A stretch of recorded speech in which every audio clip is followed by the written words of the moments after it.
어머니, 건강하세요?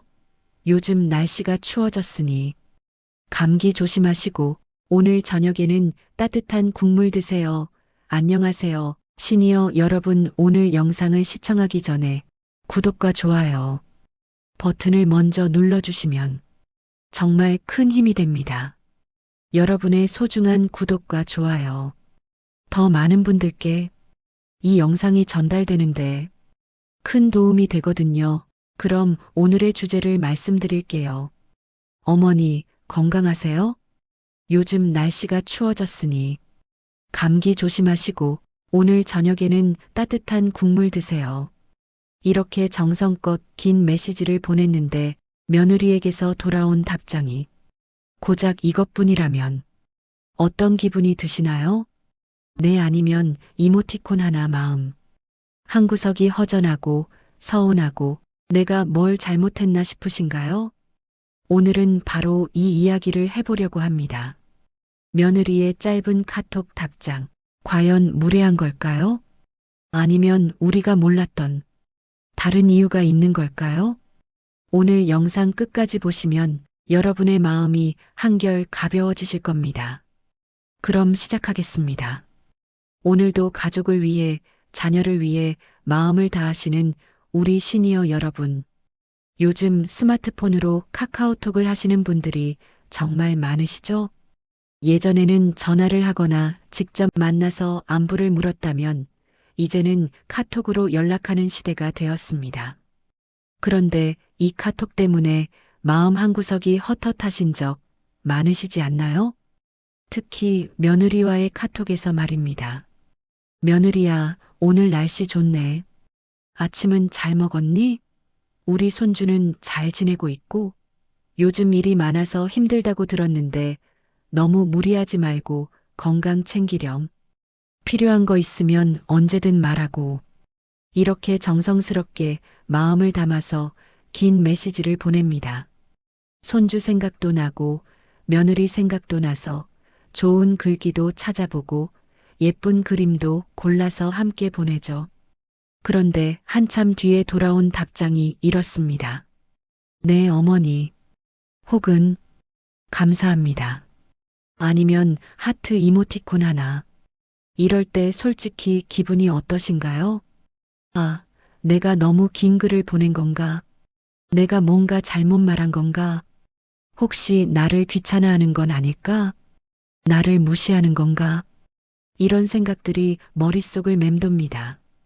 긴 편지를 정성껏 써서 보냈는데 점 하나 찍힌 답장을 받은 기분이랄까요? 마음을 다해 준비한 선물을 건넸는데 그냥 응하고 받아가는 느낌. 서운하고 속상하고 때로는 화도 나고 그러면서도 내가 너무 예민한 건가 싶어서 혼자 사귀게 됩니다. 이런 경험 여러분만 하시는 게 아닙니다. 많은 시니어 분들이 똑같은 고민을 하고 계십니다. 어느 날은 참다 못해 아들에게 물어보기도 하죠. 얘야, 내 와이프가 나한테 답장을 너무 짧게 하는데 내가 뭐 잘못한 거 있니? 그러면 아들은 이렇게 대답합니다. 아니에요, 엄마. 그애 원래 그래요. 저한테도 그렇게 답장해요. 하지만 그 말이 위로가 되시나요? 아마 별로 시원하지 않으실 겁니다. 왜냐하면 문제는 그 애의 성격이 아니라 우리가 느끼는 서운함이니까요.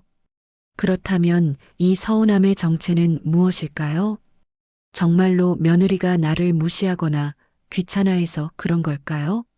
아니면 우리가 몰랐던 다른 이유가 있는 걸까요? 오늘은 바로 이 문제를 깊이 있게 들여다보겠습니다.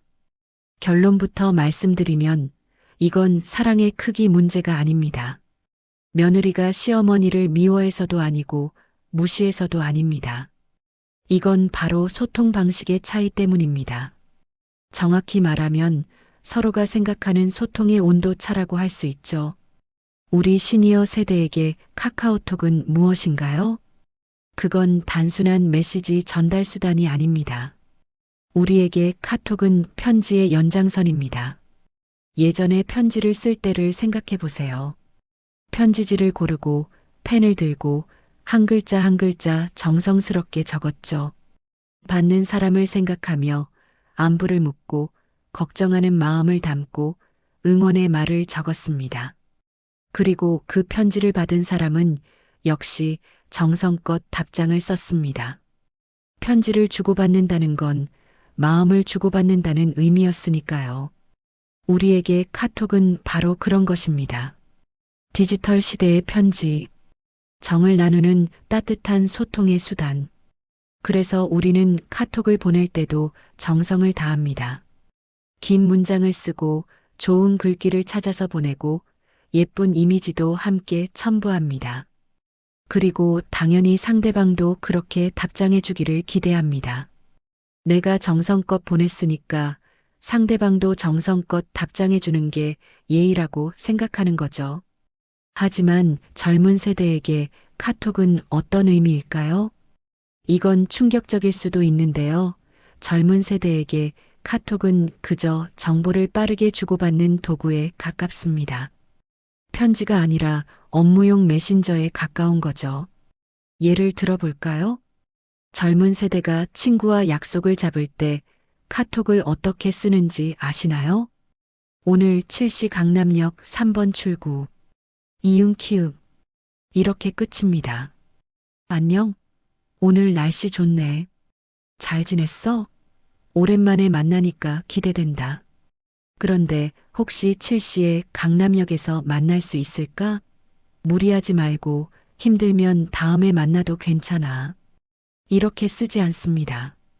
왜냐하면 젊은 세대에게 카톡은 필요한 정보를 효율적으로 전달하는 수단이기 때문입니다. 감정을 나누거나 관계를 돈독히 하는 건 실제로 만났을 때 하는 거고, 카톡은 그냥 연락용이라고 생각하는 거죠. 그래서 며느리는 시어머니의 긴 메시지를 받았을 때 이렇게 생각합니다. 어머니께서 안부를 물으시는구나. 잘 받았다는 표시를 해야지. 그리고 네 또는 감사합니다라고 답장합니다. 며느리 입장에서는 메시지 잘 받았습니다라는 의미로 보낸 답장인 거예요. 하지만 시어머니 입장에서는 어떤가요? 내가 이렇게 긴 편지를 보냈는데 고작 한 글자로 답장하다니. 이렇게 느껴지는 거죠. 같은 행동인데 보내는 사람과 받는 사람이 완전히 다르게 해석하는 겁니다. 이게 바로 세대 간 소통 방식의 차이입니다. 그리고 여기에는 또 다른 이유도 있습니다. 며느리는 사실 시어머니가 어렵고 조심스럽습니다. 혹시 내가 잘못 말해서 기분 상하시면 어떡하지? 내가 너무 편하게 대하면 예의 없다고 생각하시지 않을까? 뭐라고 답장해야 실수를 안 할까? 이런 생각들이 머릿속을 가득 채웁니다. 그래서 며느리는 가장 안전한 선택을 합니다. 가장 짧고, 가장 예의 바르고, 가장 실수할 가능성이 적은 답장. 바로 네 또는 감사합니다. 또는 하트 이모티콘입니다. 며느리는 나를 무시하는 게 아니라 오히려 예의를 차리느라 긴장하고 있는 겁니다. 시어머니를 편하게 대하지 못하니까 더 조심스럽게 짧은 답장을 보내는 거죠. 이 사실을 아시면 조금 마음이 편해지시나요? 며느리의 짧은 답장은 무례함이 아니라 오히려 조심스러움의 표현일 수 있다는 것. 그렇다면 우리는 어떻게 해야 할까요? 관계를 편안하게 만드는 비결은 의외로 간단합니다.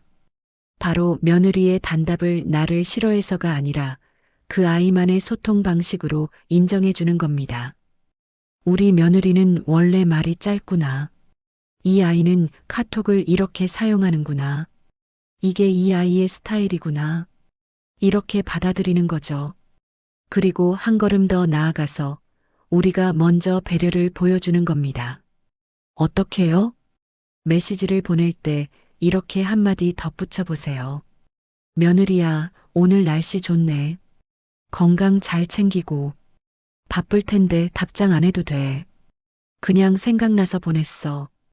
이 한마디가 얼마나 큰 차이를 만드는지 아십니까? 며느리 입장에서는 답장에 대한 부담이 확 줄어듭니다. 아, 어머니께서 답장을 안 해도 된다고 하시네. 그럼 편하게 받기만 하면 되는구나. 그리고 그 편안함이 쌓이면 며느리도 점점 더 편하게 대화하게 됩니다. 처음에는 내만 보내던 며느리가 시간이 지나면서 조금씩 더 긴 답장을 보내기 시작할 겁니다. 어머니, 감사합니다. 날씨 정말 좋네요. 그러다가, 어머니, 감사합니다. 요즘 날씨가 좋아서 산책하기 딱이에요. 어머니도 날씨 좋을 때 가볍게 산책하시면 좋을 것 같아요. 이렇게 조금씩 변화가 생깁니다.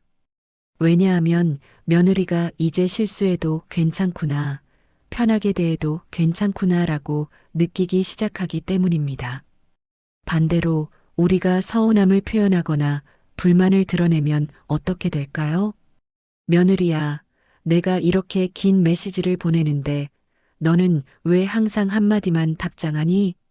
이렇게 말하면 며느리는 더욱 긴장하고 더욱 조심스러워집니다. 그리고 관계는 더 멀어집니다. 물론 우리의 서운함도 이해합니다. 정성껏 보낸 메시지에 짧은 답장을 받으면 서운한 게 당연합니다. 하지만 관계를 개선하고 싶다면 그 서운함을 표현하기보다는 여유와 배려를 먼저 보여주는 게 훨씬 효과적입니다. 그리고 한 가지 더 팁을 드리자면 메시지의 길이를 조금 줄여보세요. 우리가 긴 메시지를 보내면 며느리는 이렇게 긴 메시지에 어떻게 답장해야 하지? 라고 고민하게 됩니다. 그리고 고민 끝에 가장 안전한 선택인 내를 보내게 되는 거죠. 대신 짧고 간단한 메시지를 보내보세요. 며느리야, 오늘 날씨 좋네.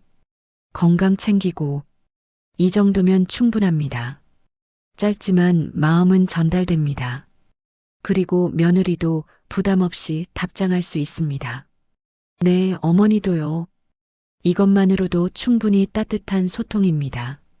카톡은 편지가 아니라 간단한 안부 인사라고 생각해 보세요.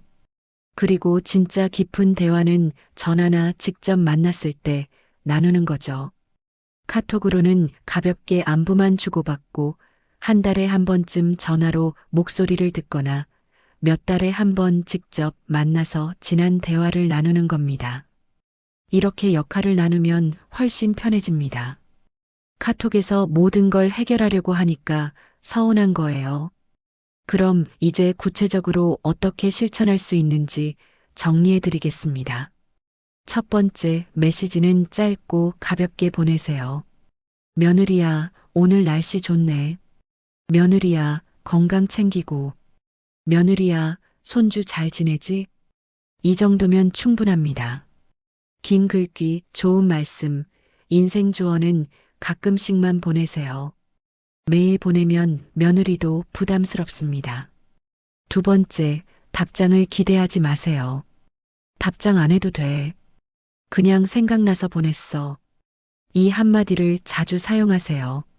그러면 며느리도 부담 없이 메시지를 받을 수 있고 오히려 더 자주 답장하게 됩니다. 세 번째, 며느리의 소통 방식을 존중하세요. 며느리가 짧게 답장하는 게 그 아이의 스타일입니다. 그걸 바꾸려고 하지 마세요. 대신 우리가 그 스타일에 맞춰주는 겁니다. 네 번째, 중요한 대화는 전화나 만남으로 하세요. 카톡으로 깊은 대화를 나누기는 어렵습니다. 중요한 이야기나 진심을 전하고 싶을 때는 전화를 하거나 직접 만나세요. 며느리야, 요즘 어떻게 지내니? 한번 전화 통화할까?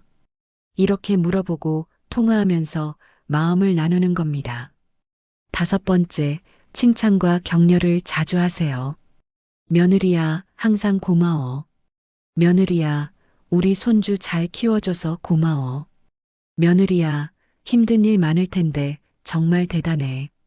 이런 따뜻한 말 한마디가 며느리의 마음을 녹입니다. 그리고 며느리도 시어머니에게 더 마음을 열게 됩니다. 여섯 번째, 며느리의 관심사에 관심을 가지세요. 며느리가 좋아하는 것, 요즘 관심 있어 하는 것에 대해 물어보세요. 며느리야, 요즘 드라마 보는 거 있니? 며느리야, 요즘 어떤 취미 생활하니? 이런 질문들이 대화의 물꼬를 틉니다. 그리고 며느리가 대답하면 거기에 관심을 보이세요. 아, 그 드라마 재밌다는 얘기 들었어. 나도 한번 봐야겠다. 이렇게 며느리의 세계에 관심을 보이면 며느리도 시어머니에게 더 가까워집니다. 7번째, 인내심을 가지세요. 관계는 하루아침에 바뀌지 않습니다. 꾸준히, 천천히, 조금씩 변화시켜 나가는 겁니다. 오늘 짧은 답장을 받아도 실망하지 마세요. 내일도 모레도 계속 따뜻하게 대해주세요. 그러면 언젠가는 며느리도 마음을 열고 더 편하게 대화하게 될 겁니다. 이 모든 것의 핵심은 바로 먼저 베푸는 마음입니다. 우리가 먼저 이해하고, 우리가 먼저 배려하고, 우리가 먼저 여유를 보여주는 겁니다. 그게 바로 시니어의 지혜입니다. 사랑하는 시니어 여러분, 카톡 때문에 서운하셨던 마음, 이제 조금은 풀리셨나요? 며느리의 짧은 답장은 무례함이 아니라 조심스러움의 표현일 수 있다는 것. 그리고 우리가 먼저 배려를 보여주면 관계는 점점 더 좋아질 수 있다는 것. 이 두 가지만 기억하셔도 충분합니다. 물론 쉽지 않습니다. 오랜 세월 살아오면서 형성된 우리의 소통 방식을 바꾸는 건 어려운 일이죠. 하지만 우리에게는 60년, 70년을 살아온 지혜가 있습니다. 수많은 어려움을 이겨내고 가족을 지켜온 힘이 있습니다. 그 지혜와 힘으로 이번에도 한 걸음 더 나아가 보는 겁니다. 서운함은 조금 덜어내고 60대의 여유와 배려로 먼저 다가가 보세요. 며느리야, 답장 안 해도 돼. 그냥 생각나서 보냈어. 이 한마디가 얼어붙은 관계를 녹이는 열쇠가 될 겁니다. 그리고 시간이 지나면 며느리도 점점 더 편하게, 더 따뜻하게 대화하게 될 거예요. 그날이 오면 여러분도 며느리도 훨씬 더 행복해질 겁니다. 가족 관계는 일방적인 게 아닙니다. 서로가 서로를 이해하고 배려하고 존중할 때 비로소 따뜻해집니다. 그 첫걸음을 시어머니인 여러분이 먼저 내딛어 주세요. 여러분의 그 넓은 마음과 따뜻한 배려가 가족 전체를 행복하게 만들 겁니다. 오늘 영상이 여러분께 작은 위로와 도움이 되었기를 바랍니다. 혹시 영상이 도움이 되셨다면 구독과 좋아요, 알림 설정까지 부탁드립니다. 여러분의 구독과 좋아요가 더 많은 시니어 분들께 이 영상이 전달되는데 큰 힘이 됩니다. 그리고 댓글로 여러분의 이야기도 나눠주세요. 여러분의 경험과 생각을 듣고 싶습니다. 다음 영상에서는 손주와의 현명한 소통법에 대해 다뤄보겠습니다. 손주와 카톡할 때, 전화할 때, 어떻게 하면 더 가깝게 지낼 수 있을지 함께 알아보겠습니다. 여러분의 행복하고 건강한 시니어 생활을 진심으로 응원합니다. 오늘도 좋은 하루 보내세요. 감사합니다.